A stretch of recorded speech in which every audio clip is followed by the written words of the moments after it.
Welcome to the Hudson Show. Coming up, find out what happens when you spend too much time in the Starbucks bathroom. Also, why an Oklahoma high school is banning the American flag. All that and more on the way next. It is the Hudson Show from RadioU. Thanks for checking out the podcast. I've got NayNay here with me. You'll hear him later on throughout the podcast as well. But NayNay, we need to talk about the drama in Dallas. Drama in Dallas? What drama? Did you not see the little back and forth in the media lately between their quarterback, the Cowboys quarterback, Dak Prescott, and the owner, Jerry Jones? They've been they're in the midst of contract negotiations, right? And Dak Prescott should get paid. They have to pay him, I think. But not even because he's good, just because if they don't, they have whatever. But did you see that Dak Prescott just said about Jerry Jones? I stopped listening to things Jerry Jones says to the media a long time ago. It doesn't really hold a lot of weight with me. Is his quote. Good. We all should have stopped listening to what Jerry Jones said a long time ago. It's just Dak Prescott's catching up to it. But that's his boss, and he's talking to the media about his boss like that. His boss hasn't paid him, so I don't understand where the lies are being told here. I don't know. If you're trying to negotiate a contract, you want to make your boss upset. You also said yourself that they have to pay him. They either pay him within the next 2 weeks or he's on a prove it deal, which if this man hits the market next season, someone's going to pay him. He's going to get paid either way. Yeah. He has literally every single chip in his corner. There's no reason. He can say anything at this point. He's still going to get paid. Now, whether it's $65 million a year or $60 million a year, that might be the difference. But, I mean, he's still going to get the bag. It's less about the contract itself because either way, yeah, right. He's going to get paid either way. I'm pretty darn sure it's going to be with the Cowboys either way. Oh, yeah. But in the meantime, like, how can you have success when there's so much discord among the ranks where you have your top employees upset with the boss? That doesn't sound like a good place to do business. Yeah, it doesn't sound like a good place to do business. But if you know anything about Jerry Jones, he always wants the headlines. And this, sure enough, made the headlines. So it did exactly what he wanted. Plus, we got Dalvin Cook now and Zeke Elliott. We'll be fine. You have such a good team in 2018. And 19 and 20 and 2024 too. Get ready, guys. We might go 11-6 this year, but we're still making the playoffs. That Super Bowl run is coming.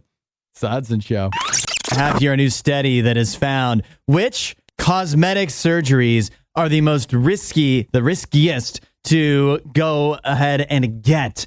And man, I'll just say there is a massive jump from some that are near, we're talking the ones that are 4, 5, 3 to number 1. It is not even close. So coming in at number 3 is the infamous BBL. The Brazilian butt lift has about a 38-39% chance of complications. So that, and I'm assuming those are higher if you go where a lot of people seem to, like to Turkey or whatever, to get that done instead of doing it here in the United States where it's a little safer. Or if you get it in a gas station parking lot, you've got a 100% chance of complications with that. Coming in at number 2, though, a massive, massive jump. We just said 39% chance of complications with the Brazilian butt lift. Twice as likely to have complications if you get a thigh lift instead. That's got a 78% complication rate. That's absolutely crazy. I don't know why it's so high. They say that it carries high risks of blood clots, infections, and altered skin sensation. Okay, so the thigh lift may not be worth it, but even that is nowhere close to number 1 on the list. The riskiest cosmetic procedure you could opt to get is to get your eye color changed. It has a 92% complication rate to change your eye color. On top of that, you're also talking about spending about $12,000 to get that done, and it takes 1 to 8 weeks to recover. So even that, you could be just not even with complications recovering for 8 weeks. But it is kind of ironic, I suppose, that the surgery that you could get that would have the most likelihood of people noticing, you could get a BBL Who's around the office going to go, hey, did you get something done to your butt? But if you get your eye colors changed, people are going to notice the very first day you walk in, your eyes aren't brown anymore, they're green. People are going to know. So is it worth it? 92%. You've almost guaranteed you're going to have complications. I don't like my eyes getting messed with. And I think my eyes are actually pretty striking, if I do say so myself.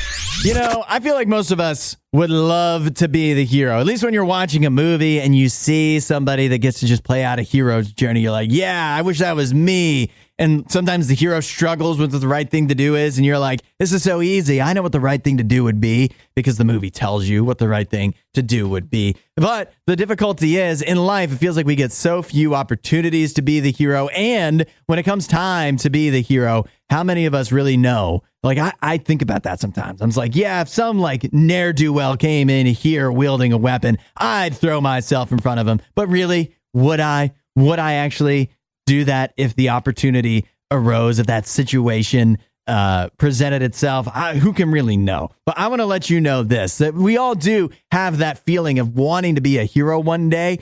And the truth is we actually can be. God puts that in us because he wants us to be able to be a hero. Jesus wants to turn your life into a hero's tale. He will give you the tools to do that. The difficulty with that is part of being a hero does mean sacrifice. I mean, you've seen superhero movies. You've seen hero movies. The hero usually, if it's a real hero, has to make a sacrifice. What that's going to be for you, hey, that's up to God. But that is the difficulty of being a hero. But if that's what you want, if you're ready to be a hero, to actually do something heroic, to make a difference for others, not just think about yourself all the time, God wants that for you too. And he's ready to show you what that is like. All you need to do is ask, say, hey, Jesus, show me how to be a hero. Give me chances to be a hero. Help me to make a difference. I want to make the world a better place. And he'll let you do it. He'll help you along the way. We're doing Would You Rather Wednesday with a question from Julian, who said, would you rather have floors made out of raw hamburger meat or bed sheets made out of American cheese? 8772 Radio U if you want to chime in with your thoughts. We did hear from Dan, who says, easy, going with the sheets, snack and snooze. Yeah, but it is American cheese. I don't know. Is that going to be that satisfying to you? Especially if it's always, I mean, if you eat enough, you're going to run out of sheets. Regina says, somebody check the sanity of the submitter of this one. Hey, that's what I'm saying. This guy is a wild card. She says, I guess I'll go with the sheets of cheese. Susanna says, American cheese sheets sound kind of nice if they'd stay cool on a hot day. That is what I'm trying to figure out is are we going with there's no effects of time, like your American cheese sheets are constantly like floppy and cold, and your raw hamburger meat house floor never goes rotten, because that would be disgusting, of course. Or do the effects of time happen? And then, of course, you got to choose the sheets, even though they will harden over time and become very uncomfortable. That's still better than having rotten meat floors. Or is there a third option, which is it's up to you. You got to keep your house refrigerated, possibly even to the point of being frozen so that the meat never goes bad. I like what Phil says. Sheets, easier to replace, which I'd have to either way, either from eating or rotting. So I guess the downside is I'd get fatter from eating the sheets. Okay. I think I understand your thought process there. Now, Jay says, raw burger floors, then I could set my house on fire and it'd be a cookout. I mean, you might as well have both in that case, right? To just really turn it into some fun for the whole neighborhood. I think that's the best answer. Imagine your feet hitting a hamburger floor. That is what Julian has presented to us here on the Hudson Show. I got a few more responses to Julian's Would You Rather Wednesday question, which is, would you rather have sheets made of American cheese or floors made out of raw hamburger meat? I love what Andy says. He says, floors. The floor is lava has prepared me for this. Yeah, I mean, if I have raw hamburger meat floors, I am doing everything I can to not step on those. The trouble is, if you wear like shoes, then all the nasty from your shoes is going to be tracked onto your hamburger meat. I don't want to continue on with that thought process. But Veronica may have won this one. She may have even topped whoever it was that said the cookout thing, because Veronica says American cheese sheets would probably last longer than actual sheets because of all those preservatives. You may be right. about that one. A dude got brutally friend-zoned on live TV at the U.S. Open yesterday, and the video is going viral. It is tough. It is 5 seconds of footage of pure emotion, where a dude comes back to his seat at the U.S. Open. He's carrying 2 drinks. He sits down next to a gal. He's looking directly at her, and obviously he's about to give one of those drinks to her. And as he's about to hand it to her, she receives the exact same drink from a guy behind her. It is just rough to watch. You can see, if you watch it in slow motion, you can actually see the moment when the man's heart breaks. And to make matters worse, to add insult to insult, those drinks he brought back were not exactly cheap. They're called the Honey Deuce that they have specifically at the U.S. Open. And you're talking $23 just for the drink, not including, of course, he would have tipped whoever gave it to him. So, man, that guy is left with a hefty bar tab and a broken heart. And who would have thought that the best highlight from the U.S. Open this year would involve no tennis whatsoever?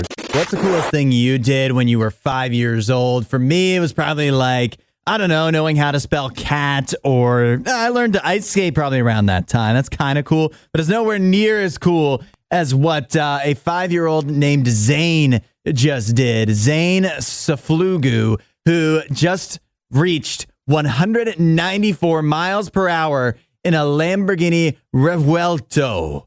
194 miles an hour. He's 5 years old. He drove a Lamborghini and got it up to almost 200 miles per hour. And arguably even cooler, he celebrated by doing burnout donuts afterwards. This kid is, lucky, we'll say, that his family is clearly rich, but it really sucks. I hope I never meet him, and I'll tell you why. Because, obviously he's already cooler than me, but one of the things I always lean on when young children insult me, which happens often, is I come back at them. I say, well, at least I have a car, at least I can drive, you're in a baby seat.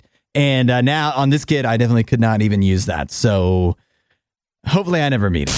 We got a controversy brewing right in RadioU's own backyard, RadioU, Oklahoma City, where Edmond North High School is catching some heat for banning their students from flying the American flag. Now, it's a little more, there's a little more to it than that, but students and parents and members of the community as well, all getting upset because apparently you are not allowed at Edmond North High School as a student to drive your truck in their parking lot with the American flag flying out of the back of your truck, which so many choose to do. Now, according to the school, they say it's not just the American flag. They're banning all flags from being flown in trucks. You know, all those other flags that people like to fly off of their trucks as well, because they say that they believe it can cause safety issues in the parking lot as well as cause damage to other vehicles. What kind of damage is a flying American flag out of the back of your truck causing? Show me a report of that incident happening in a parking lot at a school, and maybe I'll change my ideas on this. But come on, this is anti-American. What, are you going to stop flying the flag on poles too? Who knows what could happen? Come on now. Come on, let the students fly the American flags. They want to be patriotic. I say that's a good sign these days. It is the Hudson Show on RadioU, and I'm joined by a special guest with me today. We're talking to Zach from the band Citizens. Zach, good morning. How are you doing? Oh, so good. Thanks, Hudson. Appreciate it. Yeah, it's been a while. The last time we talked, you were in a cabin, but it was a different cabin. It was which is great that you have multiple cabins. First of all, do you still have multiple cabins, or is this an entirely different cabin altogether? We still have multiple cabins. We haven't quite gone into the cabin business yet. So, but that is awesome. Do you ever like Airbnb them out or anything like that? You know, the one that we talked in last time, I used to use as my studio, and now my cousin lives there. So yeah, sort of. Kind of, yeah. Yeah. I have a question for you, Zach. I've never asked this. I've done a lot of interviews, but I can't believe I've never asked any artist this. And that is, as a musician in a band, how often, just for fun, do you listen to your own music? Okay, I think it's two things. I will for sure listen a lot when we're in the demo writing, recording stage, and then I will not listen again. Like I won't listen again for a long time after that, unless I just need to rehearse and remember parts or something. But then every now and then, I'll do a little like nostalgic, like, you know what? I'm just gonna go back and I'm on a plane. Maybe I'm like, I'm gonna listen to this and hope that nobody like, you know, does the whole like taps your shoulder like, what are you listening to? Yeah, right.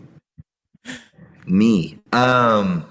No, but every now and then I'll do that just to see like, all right, do they still stand up, or is there a song or something? I'm like, whoa, why did we record that song? Yes.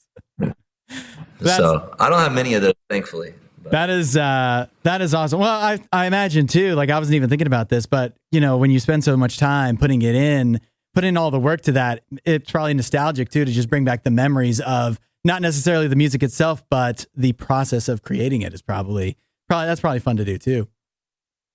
It's so fun. Yeah. Cause I mean, like you remember each record and the good things, but also just all the doubt that you had going into it of right. like, gosh, are we even making a good record? Should we even be doing this at all? Like, are we wasting our time and everyone else's, you know, like those are very, very, very normal questions that I have asked during every single record. So, fortunately, after everyone so far, I guess the answer has always been it's never been a waste of time. Talking about your albums, you've got a new one that I know you guys are working on. And I've noticed right now that it's a huge trend for non-country artists to start making country albums. Beyonce, Post Malone, the list goes on. I'm not going to ask if you guys would do a country album, but if you had to do another genre altogether than what you're used to, do you have one that you think you could excel in? Oh, that is a great question. Okay. The two thoughts would be either we're not going country, but I think I have thought before about making like a folk sort of citizens record. Yeah. I think we could do that pretty well because we've got Brian in the band who can play fiddle and he can do all that. And some of the other guys can do some of the other instruments. So I think we could do a cool record that way. Otherwise, maybe it'd be fun to do some sort of like a very, very electro dance kind of thing. That could be a good time. But yeah, we haven't hit the country trend yet. So maybe give us some time. Maybe we will. I don't know. I'm afraid this is a very fleeting trend. And by the time you guys, you know, if you haven't even started, by the time you got around to it, it'll be too late. Yep, exactly. So no, just stick with what you guys, with what you know. I was thinking too, that when it comes to the albums you put out, they always seem to have kind of a central theme, and you're working on the new album now. Does it have a theme? And if so, what is it? Yep, it does. I mean, I think the biggest part for me has just been, I think that we've had this is our 7th record now, I think, that we're working on. I think it's 6th or 7th.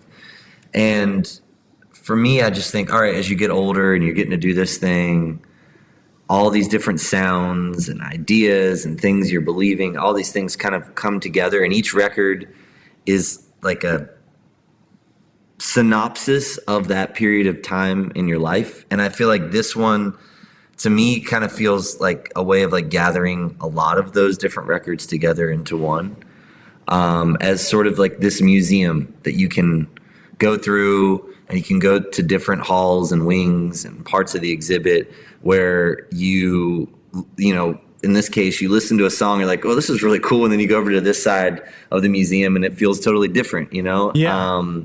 And part of that was just because I just felt like I just want to make a record where it's all for all of us, really, where it was really focused on, okay, just like trusting our gut. Here was the initial idea. This, obviously, we thought this was cool. Let's just follow that until we're just like, this is really dumb. And so far, we have like 40 songs, and oh my gosh, we have a lot we have a lot of work, a lot of things to choose from. And that's just because I think over the years, as you write more and more, you get to the point where after 5 minutes on something, you pretty much know, I think I can see this going somewhere, or you just move on from it. Yeah. So I've been just trying to just chase down every idea that feels great. I'm curious. You mentioned you're having 40 songs. Obviously the album's not going to be that long. What happens to the songs that don't make the cut? Does it depend how far they go, I guess? What eventually winds up happening to them? Or is there a bunch of recordings that could one day see the light of day, even though it wouldn't be in the traditional album sense? Right. I mean, I do think there's sort of the logic right now that's oh yeah, just share everything. Right. Which I kind of get that, because streaming, you can do that. But I don't know, we have songs even on our last record that we sat on for almost 6 years, before they made it onto a record. So my guess is these songs, the ones that after a few years from now, of the other, 30 something that don't get recorded, it'll be obvious a couple years from now if it's all right, we need to release a bunch of these, or there's a few of these that just they need their moment. Yeah. So the new album, I didn't know if this was right. Is it called Museum? We're not sure yet. We're still figuring it out, but that is what we are affectionately calling it. And I think that's probably where we'll land, but I don't know. I mean, that's part of the nature of living in this social media kind of world, is you do have an opportunity to let people in on the process, and Museum is sort of another example of oh, this was just a gut moment. What are all these songs? Oh, this is a museum of and reflections of who we are, and hopefully reflections of those who will listen to it. I like it. So on the website, at least, and talking about the new music, it's all under the Museum tab. And I know too that with making the new album, you've kind of had I just really want you to explain it, how you guys are crowdfunding the next record that you're making. Yeah. So the idea came about, I was actually in the art museum here in Nashville, and I was just kind of walking around, and I like to go there as often, maybe once every month or two, and just kind of walking around, and I can't let go of this thought that's you go to a museum and you're not really thinking about can I buy that? You're not thinking about it as a product. You're just thinking about it as a piece of art that you're there to observe, and you either love it or you hate it, or you have questions, whatever it is, or you just indifferent and you move on to the next. And just felt all right, I have always kind of struggled a little bit with the Patreon model, because I don't want to necessarily, we're creating all the time, but I don't want creation to turn into also all right, we need to constantly make these products. Right. And so we're well, let's make our own museum where fans crowdfund it, and that helps to allow us to keep making music, and you pay a membership fee, and it's whether you want to give, one amount or a lot more, it doesn't matter. At the end of the day, you're doing that because you're just hey, we really want to support this because we believe in the music and we believe in the art, and we want other people to hear that and experience it too. So in Museum, though, it's a different experience. It's voice memos. It's the original idea of me talking about okay, I think this song could be this, and then, the next piece is an actual demo of that song. So it really is an exploration of our creative process, but also an opportunity for fans to support us and do it in a way that I don't know, feels kind of on our terms, rather than, hey, we've done the crowdfund stuff before where it's you raise this money and it's awesome, but then you spend sometimes even more time making t-shirts and little stickers and all this kind of stuff. It's cool, but it takes away a bit, I think, from really why people are coming there, which I just think sometimes as artists we devalue things because we try and turn them into a product. And we just got to remember, not everybody is going to want to support this, but there are people that believe in what we do and getting our music is enough for them.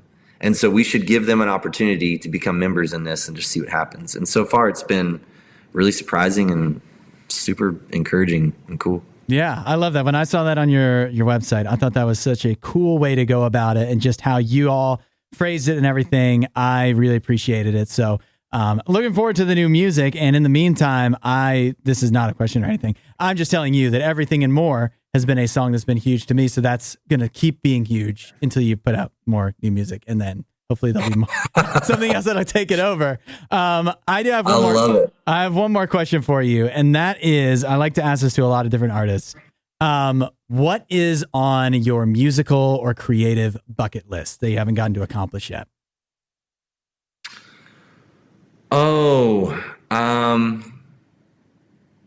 I really, really want to start another band. Not to replace Citizens. Yeah. But I've always really wanted to do like a full-on rock record. And I may or may not be getting closer to that happening. Hey. And then I've always really wanted to make a record. My dad died when I was young. Aww. And I've always wanted to make a record about that story of being a kid and growing up, and then, with your dad, and all of a sudden not, and then the life that you live past all that. So I'm kind of working on those things loosely and trying to let 2025 be the year that a lot of things come out. So fingers crossed, that's what happens. Oh my gosh. I'm glad I asked, because I was not expecting that. So that's really cool. I hope all that works out. Zach, it's been good to talk to you. I should mention the whole reason that we wound up doing this now is because you're about to head out on tour. And for RadioU Ohio specifically, you guys are stopping in Columbus, and we are actually, at least as of the time people are hearing this, doing Citizens Ticket Week. You can text the word WIN to 8772 RadioU for your chance to get free tickets to see Citizens. But even if you don't, Citizens heading out on tour, and it's always a lot of fun to see Citizens live. Looking forward to it. Yeah, I would love to see anybody and everybody there. We're pumped. We love playing Columbus. It's a sweet place, and thank you guys for supporting it. All right. It's time to cut the judgment on gamers. Those who play video games, you can use this to your advantage. A new study has come out of Japan, a massive study. They followed around 100,000 people, basically, those that gamed and those that didn't. What they found over the course of following around all of these people for they didn't really follow them around, but following their habits and their mental health and their behaviors for about 2 years. In this study, they found that those who played video games had better mental health scores and better life satisfaction scores than those who didn't. Specifically, if you want to get even more into it, they found that those who played the Nintendo Switch had much higher mental health and life satisfaction scores than those who didn't play games at all, and even than those who played on the PlayStation 5. But the one caveat is that the benefits hit a wall once you hit 3 hours of gaming per day. So, in other words, if you want to have the best mental health you can have, according to this study, you play Nintendo Switch for 3 hours a day and then you stop. I think this is great, though. You can now use this to your advantage. Anytime somebody's like, why don't you ever stop? Why don't you ever put down Mario Kart or Super Smash Bros. Or whatever your game of choice is, you can say, I would quite literally probably become depressed if I wasn't allowed to play this for 3 hours a day. So leave me be. Capri Sun made an announcement this week, or at least rumors are swirling about an announcement they're about to make that is taking the internet by storm. People are not pleased that Capri Sun will reportedly be straying away from their iconic silver pouch and instead be putting out bottles of Capri Sun. They're going to do this for 3 flavors: fruit punch, strawberry kiwi, and Pacific Cooler. Now, of course, many online are saying this ruins their childhood. It ruins the experience. Capri Sun just won't hit the same if it's not coming out of an iconic silver pouch and one of those tiny, pointy, yellow straws. I say I'm all for this And for multiple reasons, actually. One, the obvious, it eliminates the lovable problem of having to play straw roulette with your Capri Sun pouch, trying to find the right spot in the top where it won't squirt right back at you. That's one thing. But two, an underrated problem with Capri Suns is they're too small. I looked it up. 6 ounces is the typical Capri Sun pouch. I'm a man, a big man. I don't want to have to drink 6 Capri Sun pouches to feel satisfied. These are 12 ounces. It's double the size. That's one problem solved. What is a skill that you think will basically die out over the next, let's say 50 years or so, that like in our lifetimes, we will look back at probably, when we're in our old age, when we're all just sitting around in a senior center or whatever, we'll be having the same conversation. We'll say, I remember 50 years ago when people used to be able to do this, and it's going to die out. I've an example that some research is saying will be one of these skills that goes extinct. And I actually feel very vindicated that this is one that I've never learned actually how to do. And apparently I'm not alone. 8772 Radio U. Skills, things that people know kind of how to do now that by the time we're in our old age, they're just not going to know how to do anymore. I actually heard from Sean and Nate, who both say writing in cursive. Nate says he's a teacher. They don't teach it anymore in schools, and students can't read it anymore. He thinks that's sad. Nate, is it sad? Do we need cursive? I guess it's artistic, but like in day-to-day life, is it necessary? I think I'm okay with cursive going away. Sean also said balancing a checkbook, which is so true. That's one of those things. Like cursive just feels unnecessary. Balancing a checkbook and just stuff with like banking and whatever. It seems that it's all done automatically for you at this point. That's one of those things where computers, AI, and all that good stuff has really taken over. Jamie has a hot take. Jamie says TikTok videos. I guess nobody's mentioned this in a while, but like TikTok could get banned at any time, right? Like we still never know when TikTok could go away, but we've all gotten so used to YouTube Shorts and Instagram Reels too. I don't know if short video stuff like that is going to go away, but surely in the next 50 years, it will evolve and maybe we just won't care about it anymore. I do want the one that I was thinking of. Susanna's on my same page. And this is actually, I saw a news story about this that says that people are not forgetting how to, forgetting isn't the right way, but collectively we are forgetting how to type. That many students now are using their phones to write papers and using the touch keyboards instead of actually knowing how to type on a physical keyboard, which I feel so vindicated by because I never actually learned how to type and I've, been looked down upon. But the truth is, I'm not the only one. Many of us don't know how to type and we're getting along just absolutely fine. I'm sure in some lines of work that wouldn't work as well. But for me, I think I'm doing okay. Similar to I was trying to think of what would be the answers for what people what elderly folks now, they're probably thinking like dialing a rotary phone or remember when kids used to know how to fold a map. Speaking of folding a map, Sheena says reading a map. I guess we don't really need to do that as much with GPS taking care of everything for us. So I think that's a good one. Aaron says we're going to forget how to write. People will not know how to write for ourselves. She means like AI, ChatGPT, Grammarly. It's just going to fill in the blanks for everything and less we're going to actually have to write for ourselves. I think that actually could be a bit true. 8772 Radio U. If you've got something that you think will go extinct, I did hear from Davis. This is a good one too. Another one that's just being automated out of our mental space, and that is mental math. He says, why bother when every device around you has a calculator? That is true. I feel like I've held on to that skill. That's what I used to say in school. I was like, Ma, because I was homeschooled. I said, Ma, why do I need to learn this math?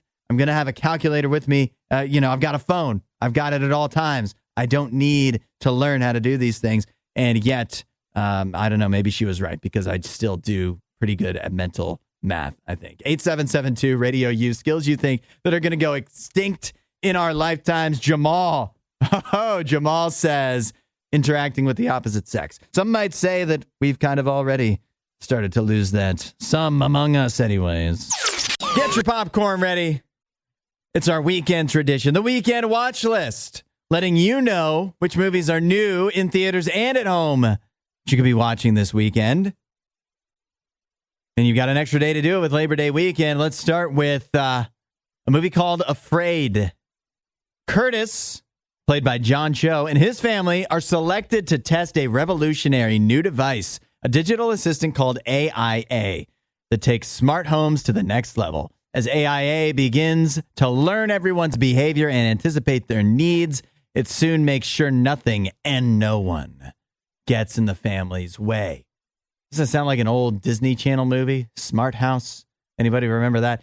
This one releasing wide this weekend in theaters, but I don't have a Rotten Tomatoes score yet. However, I do have this blurb from Carla Hay of Culture Mix, who says, the muddled and not very scary horror film Afraid has a dim-witted plot about an AI device taking over people's lives that falls apart by the time it stumbles to a very weak ending. Viewers might think cheap AI could have made a better movie. Tell us how you really feel, Carla. So maybe that might not be the best choice, or maybe horror, just not your thing. A long Black Mirror episode. Maybe instead you're a history buff, or you're your dad and you want to see Reagan. From the glitter of Hollywood to the world stage, Dennis Quaid as Ronald Reagan overcomes the odds to become the 40th president of the United States. In the least surprising thing I've ever seen, this has a 29% score from the critics on Rotten Tomatoes and a 98% score from the audience. Joe Lydon from Variety says, there's a great deal more hagiography than history in Reagan, a worshipful biopic of the 40th president of the United States that often plays like the cinematic equivalent of Cliff's Notes. Okay, fine. Lastly, that's new to stream at home, this was given a smaller release in theaters. Kinds of Kindness is now on Hulu. 3 stories revolve around a man who tries to take control of his own life, a policeman whose wife seems like a different person, and a woman who searches for someone with a special ability. 72% on Rotten Tomatoes from the critics, but only 49% from the audience. And Yasser Medina of Cinephilia says, frankly, it's an absurd comedy that I find unnecessarily long and has nothing to offer in this jarring triptych. So there you have it. That's what's new. But that's not all. You've also got the new season of Only Murders. The first episode is out, which I will report back on Tuesday. The new season of Rings of Power. I'm sure many are very interested in that on Prime Video.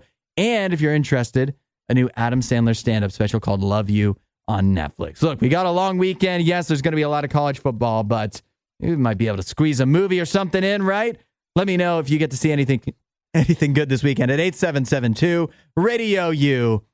That's your weekend watch list. We'll see you at the movies. Thanks for joining us here for a food fight. NayNay is with me. NayNay stopped on his way in to pick up some Krispy Kreme donuts that are perfect for kicking off the college football season.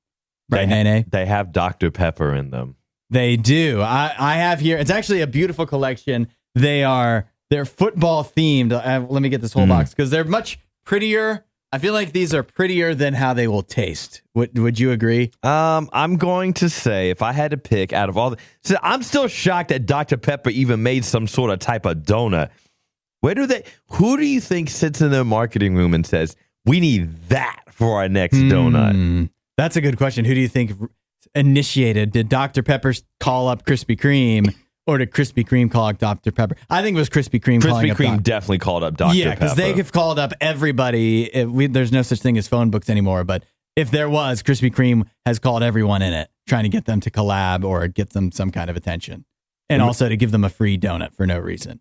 So this is definitely initiated Wouldn't mind by a free donut. I would not mind a free donut. Well, in a way, this one is free. We're not even gonna waste our time tasting all of the other donuts in the football collection because they're really not like. What are the other types of donuts? Am I allowed to know? Let me. You've caught me unprepared. Well, it's fine. In the meantime, so here's kind of like how I got to liking Dr. Pepper. I grew up in Texas. Shocker.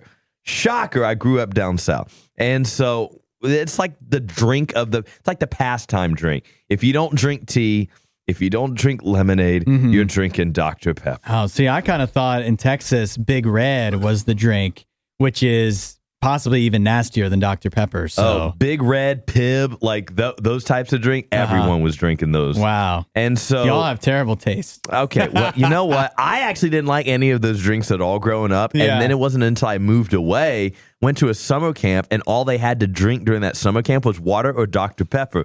And I was like, well, I'm kind of sick of water at this point. I want Dr. Pepper.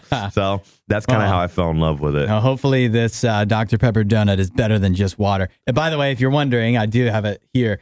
So the donuts with the goalposts are the buttercream goals donut, which is an original donut dipped in green icing topped with colorful sprinkles and yellow buttercream flavored goalposts. That's not like, it looks pretty, but that's not like a new kind of donut. It's just decorated a different way. And the one that's a football is just filled with Krispy Kreme, and then the football is chocolate icing. So not exactly reinventing the wheel there. However, what we are going to try here is the Dr. Pepper Kickoff Donut, which is an original glazed donut piped with Dr. Pepper flavored frosting, sprinkled with a burgundy sprinkle blend, and topped with a white chocolate Dr. Pepper logo. We love the Dr. Wait, where's my Dr. Pepper logo? You want one? I'll peel it off. Is it edible? Yeah, it's white chocolate. Oh, give me a Dr. Pepper logo. Oh, my goodness. I want to eat the logo.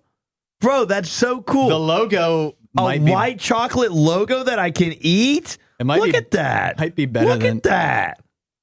It might be better than the actual donut itself, actually. I mean, that's white chocolate. It reminds me of Easter, like when you get an Easter bunny made out of white chocolate. I didn't know the Easter bunny was real. The ones I eat are. What? All right. Here we go. I mean, that was good. Dr. Pepper. Oh, this is so good. Wow. What does that taste like? I know I asked for a half of this, but can I have a whole one of this? Go for it. Bro. Well, finish what you have first. That's what your parents would say. Finish what's on your plate. We're done listening to what our parents say. Weird. Give me another this one. This does not taste like... Please. I don't think it tastes like Dr. Pepper at all. Do I you? think it does, and I think it's great. Oh, my gosh. I think this is good, and I don't like Dr. Pepper. It has like an almondy flavor to it. Well, I hate almonds, and if this tasted like almonds to me, I wouldn't have it. Dr. Pepper wishes it could taste this good. Thank you, Jesus, for giving us this collab. Thank you. We do not deserve this, but we have been blessed with it. I'm surprised I haven't coughed yet. It's the Dr. Pepper. It's healing you. It's keeping the cough suppressed. This is way outshot my expectations. Well done to Krispy Kreme. Well done. Thank you to Dr. Pepper. Thank you. Thank you, guys. We needed this. Things people will do to try to go viral, man. We got a gal who has blown up on TikTok, over 1 million views, because she claimed that she was suspended from Starbucks for being a bathroom super user. She even made up screenshots that says, "You have been reported as a bathroom super user. This occurs after 5 reported bathroom infractions. Please be advised the toilet should be used for no more than," and this is where she lost me, 90 aggregate minutes per visit.